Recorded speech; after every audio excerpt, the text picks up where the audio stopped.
Y vos vas a insistir hasta encontrar que existe. Pero el problema es que no la puedes medir. Si no la puedes medir,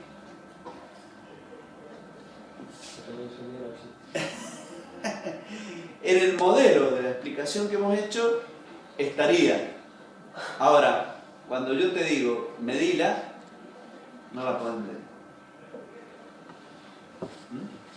Profe, perdón. Ahora en este momento de corriente hay uno. En el bobinado primario no generaría o sea, genera un flujo mayor para contrarrestar el flujo 2-1. Pero del otro lado también se genera y se vuelve vicioso porque como que puede generar otro flujo mayor 2-1 que va a pedir mayor flujo 1 del otro lado. Claro, siempre que vos incrementes la carga Z, vos vas a tener más corriente I2, más flujo Φ2-1 y más flujo Φ1-2 para que lo neutralice. O sea, si vos agregás más impedancias en paralelo, cada vez vas a tener más corriente.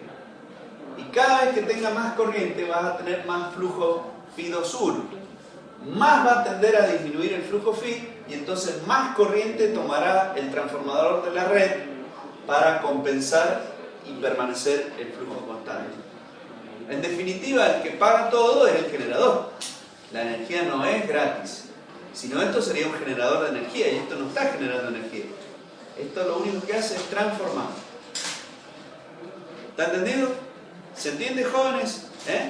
¿Qué es este dispositivo? Por eso justifica todavía más el hecho de que no sea una máquina. Acá hay una transformación de energía en otro tipo de energía con otros parámetros, pero no estamos generando energía. ¿Está claro hasta acá? Entonces, una vez dispuestas así las cosas, veamos qué es este flujo Φ de 1 y este flujo Φ de 2. En realidad esos flujos son flujos dispersos. ¿Por qué? Porque la bobina no es perfecta. Y por ejemplo, hay líneas de campo que no logran encauzarse todas dentro de este conducto que es el núcleo. Hay líneas de campo que se terminan cerrando a través del aire. No quedan dentro de esto que está en azul. Esas líneas que no se cierran por el núcleo y que por lo tanto no llegan a concadenar el bobinado secundario se llama flujo disperso. Y existe tanto en el bobinado primario como en el bobinado secundario. ¿Está claro? Por lo tanto, este flujo se le suele llamar también flujo concadenado. El flujo neto. En el primario entonces circulará esta corriente, como lo había anticipado. Y allí se producirá este flujo disperso 1. Y ahora surge algo que recién lo esbocé para hacer la distinción y ahora lo van a digamos, conceptualizar. Las dos, la tensión U2 y la Fenus E2, no son iguales. Recién cuando estaba en vacío sí podían serlo porque no había corriente. Ahora, al haber corriente, acá se va a producir una caída de tensión. Y entonces la Fenus U2 y la tensión U2 no son iguales. ¿Está bien? No son iguales. ¿Y en el caso de la tensión 1 y la FEM 1 sí son iguales? Tampoco. Tampoco. ¿Por qué? Bien la pregunta. Muy bien. En el caso del primario tampoco se verifica ni antes ni ahora. Ni antes ni ahora. En el primario, ni en vacío ni en carga, la U sub 1 es igual a la Fn sub 1. Muy buena pregunta. ¿Por qué motivo? Porque este alambre tiene una resistencia implícita o intrínseca, propia del cobre y de la longitud y la sección del alambre. Entonces, esta bobina genera una caída de tensión que hace que la tensión y la FEM no sean iguales. ¿Está claro? Vamos a ver ahora el circuito equivalente por fase. Vamos a ir avanzando en estos conceptos. El devanado primario puede ser de cobre o de aluminio. Se puede construir de esos dos materiales. ¿Qué es en realidad el flujo disperso? Bueno, el flujo es un parámetro magnético. Y yo les dije que esa ecuación de acoplamiento, que era la del coeficiente de autoinducción, L, ahora yo lo puedo aplicar a lo siguiente. Este flujo disperso, que es muy difícil de cuantificar, porque las líneas de fuerza, cuando hablamos de líneas de fuerza, es otro modelo. ¿Cuántas líneas de fuerza? 10, 100, 20, 80, ¿cuántas? ¿Qué sé yo? No las puedo contar. Eso es un invento del modelo para interpretar el fenómeno. Cuando hablamos de líneas de fuerza, no las puedo contar, no puedo decir acá hay 10 líneas de fuerza. No lo sé. Por eso hablo del flujo. ¿Está bien? ¿Entienden, jóvenes? Entonces, no podría yo decir son tantas líneas de flujo disperso. Entonces, pero sí a través de la ecuación de acoplamiento, cuando ese flujo disperso se produce, yo puedo establecer un coeficiente de autoinducción. Y ese coeficiente a mí me sirve ¿para qué? Y me sirve para que multiplicado por omega me defina una reactancia de dispersión. Fíjense, por eso les decía que era muy importante este coeficiente, porque me enlaza dos fenómenos. El magnético, el flujo disperso es un fenómeno magnético, pero a través de este coeficiente yo lo transformo en un parámetro eléctrico. La reactancia es un parámetro eléctrico. Entonces aparece en el primario una reactancia por flujo disperso. ¿Se dan cuenta? Entonces ahora, miren cómo hacemos. Tengo una resistencia por el alambre. Esa resistencia, si es de cobre, es ρ por L sobre S. Tengo longitud, tengo sección, sé el ρ, que es la inversa de la conductividad, tengo una resistencia. Y eso estará en serie con una inductancia de reactancia X de 1, que es la reactancia por flujo disperso. La bobina es todo esto. La bobina real sería todo esto. ¿Está entendido? Y entonces ahora, fíjense, acá cuando circule la corriente voy a tener una I1 por R1. Y la corriente cuando circule por acá voy a tener un más J y 1 por X de 1. O sea que el flujo disperso se traduce en eléctricamente, ese fenómeno magnético del flujo que no logra encauzarse a través del núcleo, se manifiesta eléctricamente como una caída de tensión. Que eso yo sí lo puedo medir. ¿Está claro? Y eso, en definitiva, va a hacer que la tensión U1 y la Fn U1 no sean iguales. ¿Entendieron? Yo, la tensión U1, y ya podemos caer sin miedo, porque estas cosas ustedes las saben, la tensión U1, de acuerdo a esto que acabo de decir, va a ser igual a la Fn SU1 menos SU1 porque es opuesta, la aplicada, más las caídas de tensión en la parte resistiva de la bobina y por flujo disperso. ¿Ven que no son iguales? Porque aparecen estas dos caídas de tensión. Por eso en este caso la tensión U1 sería mayor a la Fn S1.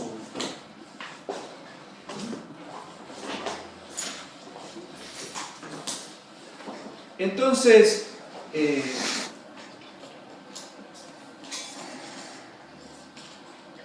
planteadas así las cosas, aparece esto que yo he dibujado acá en el primario, lo puedo repetir en el secundario.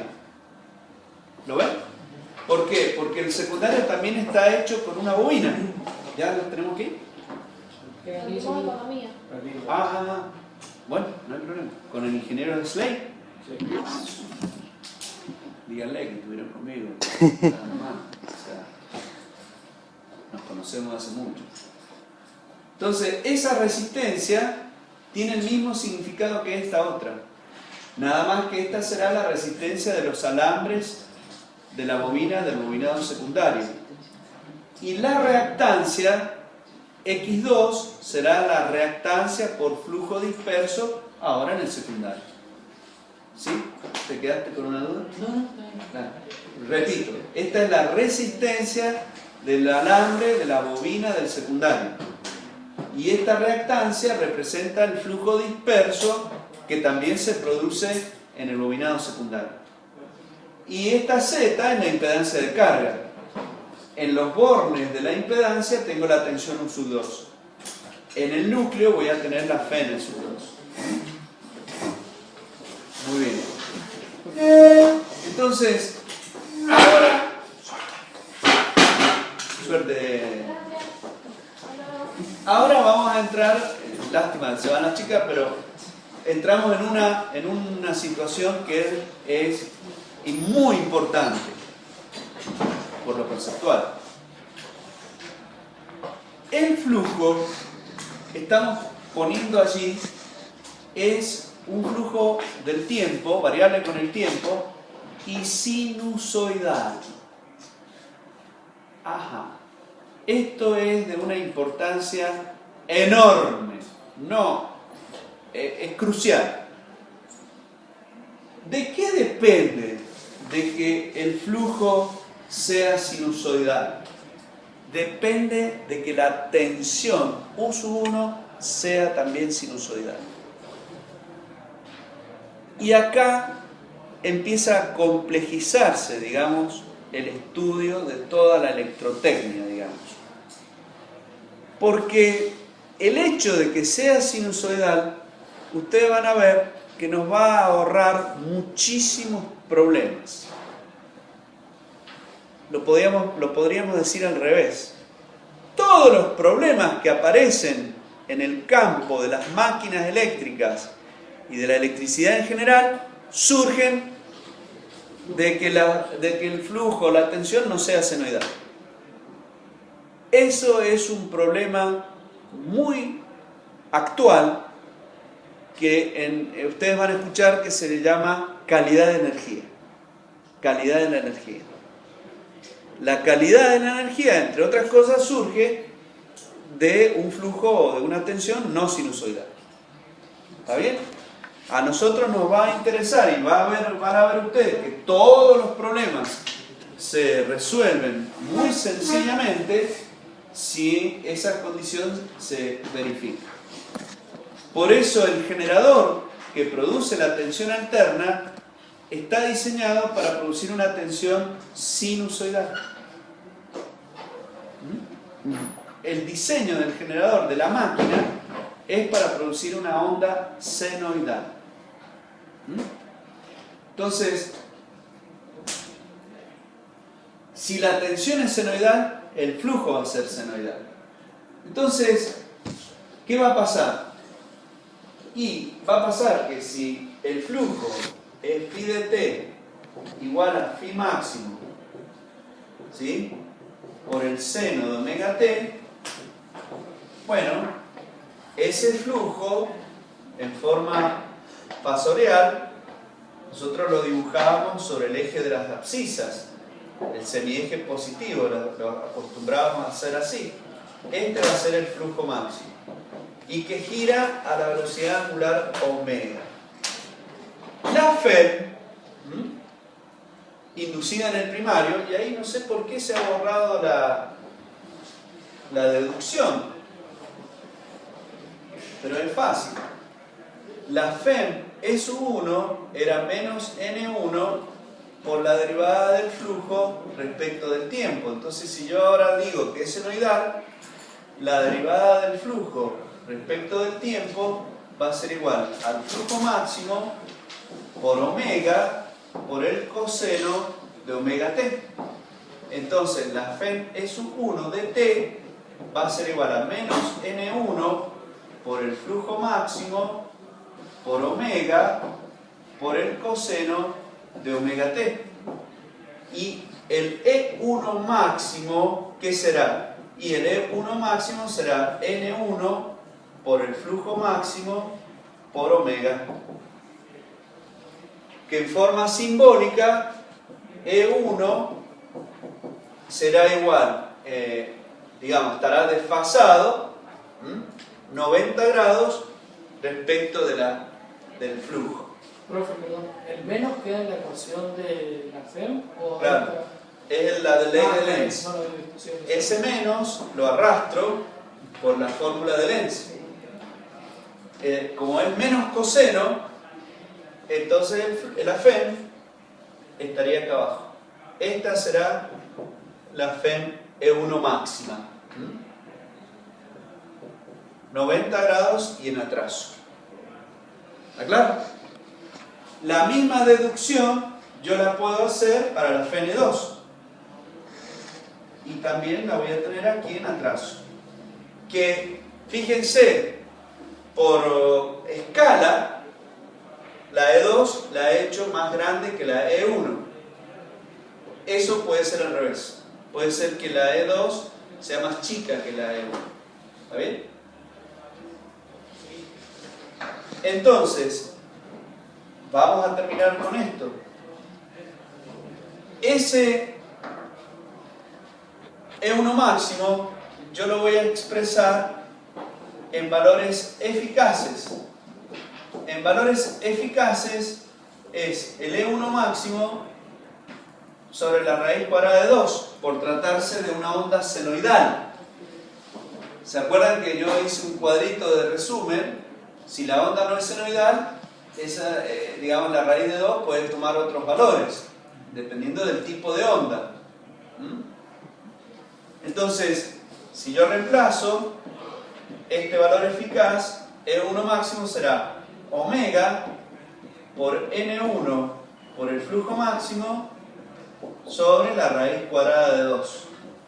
Pero omega es 2pi por la frecuencia. Entonces la FEM E1 eficaz va a ser igual a 2pi sobre raíz de 2 por N1 por la frecuencia y por el flujo máximo. 2pi dividido raíz de 2 es igual a 4,44 por N1 por la frecuencia y por el flujo máximo. Esta última fórmula de la FEM eficaz se la conoce como fórmula de Bouguereau.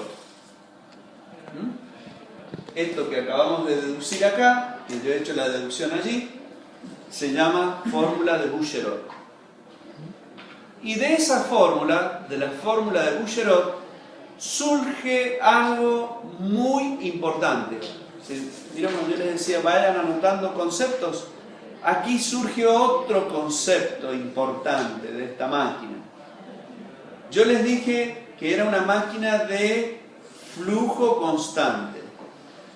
Ahora le he agregado que es una máquina que, digamos, conviene que la tensión sea senoidal para que el flujo sea senoidal. ¿Está bien? Ahora, por la fórmula de Bouguereau, estamos viendo, y ustedes se fijan, que acá, por ejemplo, en esta deducción, yo estoy hablando de E1 eficaz. Si yo hiciera la misma deducción para el secundario, el 4,44 no se modifica, porque es una constante que depende de 2pi sobre raíz de 2. Pero el número de espiras ahora es N2. La frecuencia es constante. Y ese es otro dato importante de esta máquina. Esta máquina no modifica la frecuencia.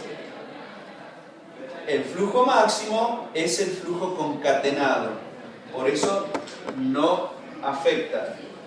Si yo divido esas dos ecuaciones, llego a esta conclusión. La tensión, la FEM E1 eficaz es a la FEM E2 eficaz como N1 es a N2. Y esta se llama relación teórica de tensiones. Teórica de transformación o de tensiones. Conclusión, la máquina también es de frecuencia constante. ¿Estamos? Entonces, ahora vamos a ver el concepto de la FEM E1. Dijimos que para nosotros era una FEM aplicada o también se le llama autoinducida, si ustedes quieren. Si yo analizo el primario solamente, sin considerar la resistencia del alambre y sin considerar el flujo disperso, el circuito equivalente me queda así. Resistencia nula, flujo disperso nulo. ¿Está bien? Entonces, las únicas dos tensiones que yo tengo en el primario son la tensión U1 y la FEM autoinducida. Como eso es una malla, un circuito cerrado, la suma de las tensiones tiene que ser igual a 0. Entonces, la tensión 1 aplicada más la FEM autoinducida tiene que ser igual a 0. De ahí surge, si yo despejo, la tensión U1 aplicada va a ser igual a la menos S1. De esa forma, fíjense que acá yo tenía la S1 hacia abajo. Entonces, por esa transformación que yo he hecho, aquí abajo tengo la S1 y aquí arriba voy a tener la menos S1. ¿Está claro? La menos S1 nos va a quedar ahora hacia arriba, como oposición de la S1. ¿Está claro? ¿Qué sería lo correcto? Y lo correcto es que la FEM viene atrasada 90 grados respecto del flujo. Es el efecto que provoca la bobina. Debido al análisis circuital del primario, sin considerar la resistencia y sin considerar la reactancia, la FEM quedaría hacia arriba como menos S1. ¿Está claro? Entonces, todo lo que va a ser del primario lo vamos a resolver en el primer y el segundo cuadrante. Y todo lo que pasa a ser del secundario se va a resolver en el tercer y cuarto cuadrante.